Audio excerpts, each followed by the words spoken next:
way back when I was 7. My father had a band. So every night, all I hear is music. I snuck down in my dad's basement and I just started banging on the drums. When my father came downstairs, he actually encouraged me and showed me certain rhythms on how to play.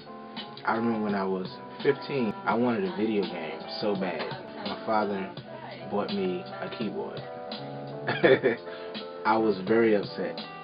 He told me, if I want to be a producer, I have to know how to play keyboards. It can't just be drums. I refused to play the keyboard. I got in trouble in school, and my punishment was to play the keyboard.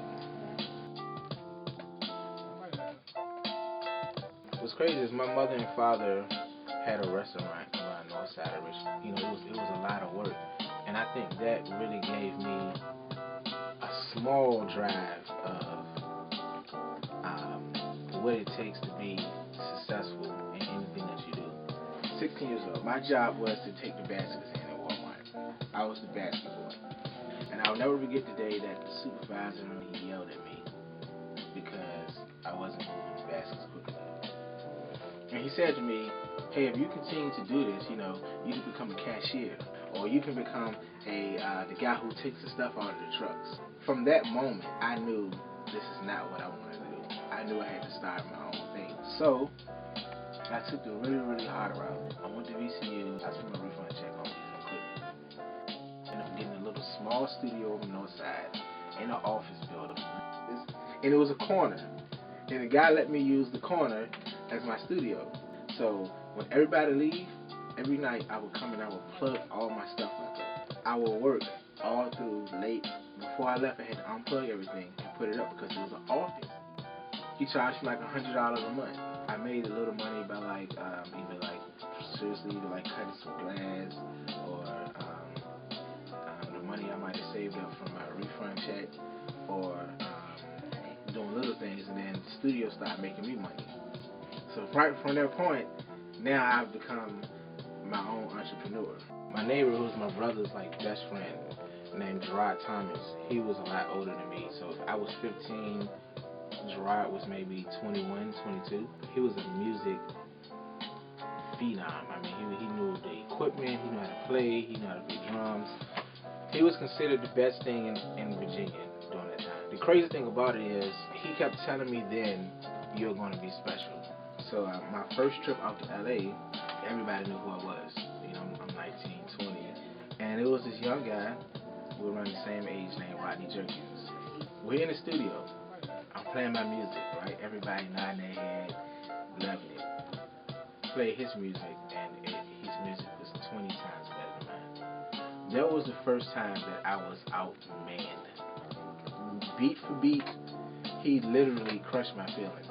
When I left LA and came back here to Virginia, I realized then that I had a lot of work to do. I always thought I was better than everybody else, so I didn't work as hard as I should have been. Opportunity came when a guy from LA came and wanted to hear the talent here.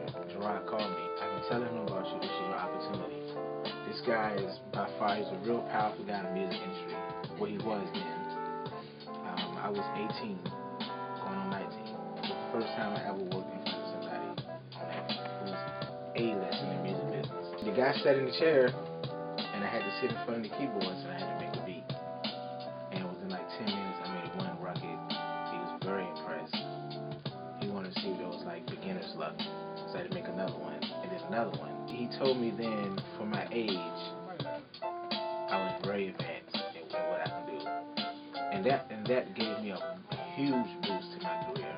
I ended up getting a publishing deal, at 19 years old, which is kind of unheard of. So, right when I was around 21, Gerard formed a production team called a Hot Squad.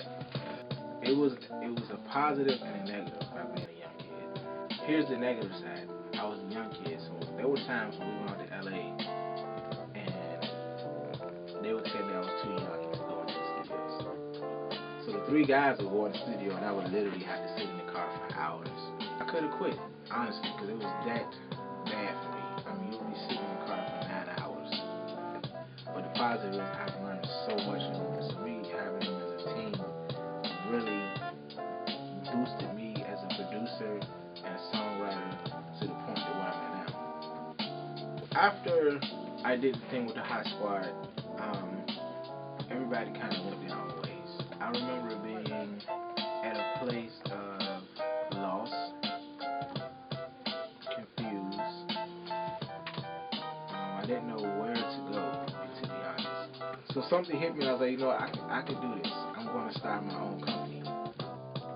I started Savant LLC, which is my production company, and the goals were to pretty much be a producer and find other artists that I could maybe develop and maybe get signed to a major label. So the hardest part about that is my business plan was to find an artist, do the music, do the marketing side, do all this stuff, and get them a deal. So I had a business plan, but it didn't go as well as I wanted to the first time. The second time around, I come to this artist, present time, named Soundz. My experience from the first time really gave me a better decision making, how to make the choices to developing an artist. Now on the marketing side, I pretty much did that myself. I read books, a lot online on how to, in my field, break an artist, promote yourself, ways to get other people's attention. So you have to come up with ways to convince the world that my artist is different from the other hundreds of thousands of artists out here. And I have my own plans and marketing things that I'm not going to give up. After that, I ended up getting another studio, three-story studio, beautiful studio. I remember getting a phone call one day that they think my recording studio was on fire. Wake up in the morning, I have 20 missed calls. The same thing, turn the news on, and I see the news, and it's my recording studio, burnt down to the bottom, and I lost it all in one day. So I went from having everything to literally almost having nothing. That was a very challenging part in my life because I was around 25, 26. I had a son. When you go from the person who takes care of your entire family to people still expecting you to take care of them and you can't, it's a real hard place to be. There was a point when I was saying, I don't know if I need to be doing this no more. And honestly, it is nothing but faith and me believing that I can do this. Everybody disagreed with the road that I took to get back here. And I took a very, very hard road. I was willing, honestly willing, to lose every single thing that I have. I worked and worked and worked. I mean, when I say endless, I mean endless hours of working in the studio, working on my craft, songwriting, producing for hours in a day. I mean 9, 10, 11, 12, 13, 14, 15 hours to get back to that point of where I'm at now. So then the opportunity came for me to work with Diddy. I got the phone call, can you be in New York Friday? Yes. Get there, I work. I ended up getting a placement with Chopper City and B5. The placement meaning that they buy your song. So that's when some money started coming in. Like, okay, I'm on my feet a little bit. And then I saw with Gucci Man and Jay Valentine. So there was more little money coming in. There was other little projects and then next you know your money started coming in. And then I started becoming an engineer, and that will start bringing money in. And then from that point on, I started working with so many major artists. All of a sudden, my career has went from boom boom to back to boom. So that's how the cash flow started coming in. And since then, I have totally fooled myself. I just fool myself to tell myself like I don't have much, and I work extremely hard to the point that sometimes I literally have to get pulled out of my tunnel. Not only but it takes that dedication, the will and determination to tell yourself that I am literally willing to lose everything to get to a certain point. You can't be afraid to fail. I would probably say is deny your fears. The second thing I would say is have a plan. You have to be willing to master your craft. So you gotta have that will, determination, that plan. You have to have that dedication and discipline. But when you're an entrepreneur, you can't call in to nobody. When you don't feel like going to work, you have to go to work. When you're sick, you can't call into the boss because you are the boss.